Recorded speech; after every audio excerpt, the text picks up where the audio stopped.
প্রজন্ম বেঁচে থাকতে আমরা তা হতে দিব না। আমরা প্রয়োজনে আবার রাজপথে নামবো। আমরা এই জুলাইয়ের আকাঙ্ক্ষার আলোকে নতুন বাংলাদেশ আমরা বিনির্মাণ করবোই। বাংলাদেশে যে তরুণ প্রজন্ম আছে, সে তরুণ প্রজন্ম তারা জাগ্রত আছে। সুতরাং জুলাইয়ের সাথে যদি কেউ বিট্রে করতে চায়, শহীদদের সাথে যদি কেউ যদি প্রতারণা করতে চায়, আমরা বেঁচে থাকতে আমরা তা হতে দিব না।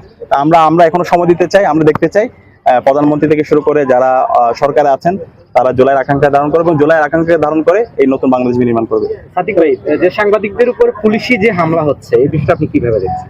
আমরা এটা নিন্দা জানাই।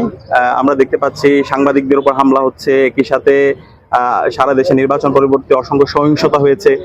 যারা ভোট দিয়েছে ধানের শীষের বাইরে অন্যান্য প্রার্থীদের, তাদের পরিবারের উপর হামলা হয়েছে।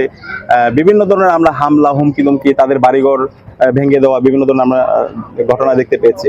আমরা আশা করব এই ধরনের যারা হুমকি এবং সহিংসতার সাথে যারা জড়িত আছে তাদেরকে যেন দ্রুত সময়ের মধ্যে বিচার আওতায় নিয়ে আসা হয়। এবং সাংবাদিকদেরকে যারা হামলা করছে, আমরা সম্প্রতি দেখতে পেয়েছি শরীদ উদ্যানে সাংবাদিকদের উপর হামলা হয়েছে, ঢাকা বিশ্ববিদ্যালয়ের শিক্ষার্থীদের উপর হামলা হয়েছে।